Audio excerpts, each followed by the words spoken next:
ఈరోజు ఎర్ర బుక్ కాదు కదా, ఎర్ర రంగు చూస్తేనే వణికిపోయే పరిస్థితి వస్తుంది. ఎర్ర బుక్ అంటే ఒకడికి గుండుపోటు వచ్చింది. ఎర్ర బుక్ అంటేనే ఒకడు బాత్రూంలో కాలు జారి చెయ్యి ఎర్రగొట్టుకున్నాడు. ఇంకొకడు ఏమయ్యాడో మీ అందరికి తెలుసు. అర్థమైందా రాజా? అర్థమైందా రాజా? సమాజమే దేవాలయం, ప్రజలే దేవుళ్ళు అన్నారు అన్న ఎన్టీఆర్. అందుకే మనం 6 శాసనాలు ప్రకటించాం. తెలుగు జాతి విశ్వఖ్యాతి, స్త్రీ శక్తి, యువగలం, పేదల సేవల్లో సోషల్ రీఇంజనీరింగ్, అన్నదాతకు అండగా కార్యకర్తలే అధినేత. పాలిట్ బ్యూరో సభ్యుల దగ్గర నుంచి, వేదికమైన పెద్దల దగ్గర నుంచి, ఇక్కడున్న కార్యకర్తల వరకు ఈ 6 శాసనాలు మన శ్వాసగా బతకాలని ఈ సభాముఖంగా మిమ్మల్ని అందరినీ కోరుకుంటూ, మనకి ప్రజలు ముఖ్యం, వాళ్ళ ఆనందం, వాళ్ళ సంతోషం ముఖ్యం. అహర్నిశలు కష్టపడాలా, వాళ్ళకి అందుబాటులో ఉండాలా. తిరిగి 2029లో మళ్ళీ కూటమి ప్రభుత్వాన్ని గెలిపించాలని ఈ సభాముఖంగా కార్యకర్తలందరూ తెలుపుకుంటూ, ఎప్పుడు మా ఇంటి తలుపు మీకోసం తెరుచుంటాయి. నేను మొన్నే చెప్పా, గ్రామ పార్టీలో ఏమైనా సమస్య ఉంటే మండల పార్టీని కలవాలి, మండల పార్టీలో సమస్య ఉంటే నియోజకవర్గ కమిటీని కలవాలి, వాళ్ళకి సమస్య ఉంటే ఏకంగా జిల్లా కమిటీ కలవాలి. వాళ్ళు కూడా సమస్య పరిష్కారం కాకపోతే ఎప్పుడు నవ్వుతున్నాం మన అధ్యక్షుల వారు పల్లా శ్రీనివాస్ గారిని కలవాలి. ఆయన వల్ల కూడా అయిపోతే మీ లోకేష్ మీకు అండగా నిలబడతారు.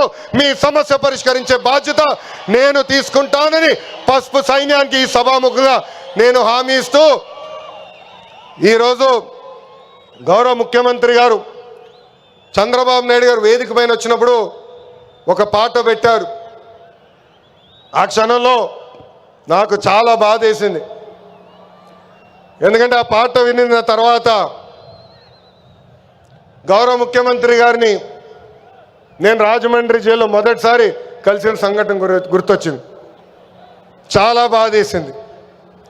ప్రజల కోసం ఆయన జీవితం ఆల్మోస్ట్ పోయింది. అక్టోబర్లో 2003 బాంబ్ బ్లాస్ట్లో నక్సలైట్లు ఆయన పైన దాడి చేశారు. నాడు నేడు ఎప్పుడు ఆయన ప్రజల గురించి, ప్రజల భవిష్యత్తు గురించి ఆలోచించే వ్యక్తి. అలాంటి వ్యక్తికి ఎందుకు దేవుడు ఆనాడు ఈ పరీక్ష ఇచ్చాడా అనుకున్నా. ఇప్పుడు అర్థమైంది.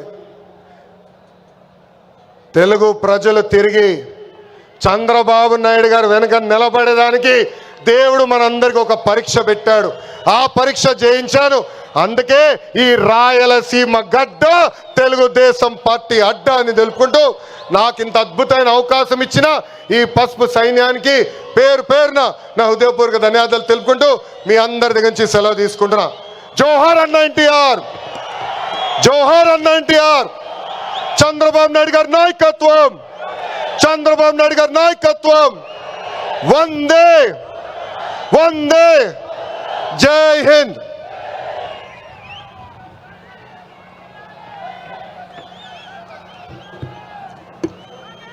ఇటీవలి ఎన్నికల్లో రాష్ట్రంలోనే అత్యధికమైన మెజార్టీ సాధించి తెలుగుదేశం పార్టీ రాష్ట్ర అధ్యక్షులుగా సమర్థంగా పనిచేస్తున్న బీసీ నాయకుడు పల్లా శ్రీనివాస్ యాదవ్ గారిని మాట్లాడాల్సిందిగా విజ్ఞప్తి చేస్తా ఉన్నాం.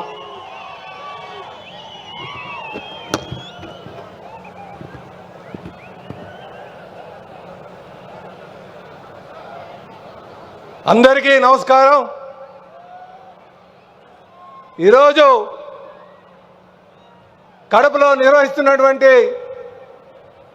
మహానాడు సందర్భంగా ఇక్కడికి విచ్చేసినటువంటి తెలుగుదేశం పార్టీ కుటుంబ సభ్యులందరికీ కూడా, ఈ వేదిక ముందున్నటువంటి ప్రజానికానికి అందరికీ కూడా పేరు పేరున నా నమస్కారాలు తెలియజేసుకుంటూ, నేటి కార్యక్రమానికి ముఖ్య అతిథిగా విచ్చేసినటువంటి పూజ్యులు, గౌరవనీయులు, తెలుగుదేశం పార్టీ జాతీయ అధ్యక్షులు, ముఖ్యమంత్రి గారు